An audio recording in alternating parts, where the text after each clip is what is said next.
Hello welcome back to my channel. Summer season కదండి, రవ్వ పాపడాలు పెడుతున్నా. వాటర్ బాగా మరిగాయి. నైట్ మొత్తం నానబెట్టుకున్న సాబుదానాను వేడి వాటర్లో వేస్తున్నాను. నెక్స్ట్ మనం జీలకర్ర నువ్వులు వేసుకుందాం. నువ్వులు, జీలకర్ర, వంట సోడా వేస్తున్నా. నెక్స్ట్ రుచికి సరిపోయేంత సాల్ట్. వాటర్ని బాగా మరగనిద్దాం. కలర్ చేంజ్ అయిన తర్వాత రవ్వ వేసుకుందాం. వాటర్ బాగా మరుగుతున్నాయి. ఇప్పుడు మనం ఉప్మా రవ్వని వేసుకుందాం. కలర్ కూడా చేంజ్ అయ్యింది.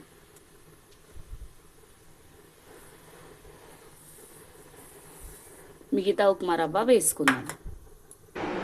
పాపడాల పిండి రెడీ అయిపోయింది. స్టవ్ ఆఫ్ చేసి కొంచెం చల్లారనిచ్చిన తర్వాత పాపడాలు వేసుకుందాం. రవ్వ చల్లారింది. పాపడాలు వేసుకుంటున్నాను.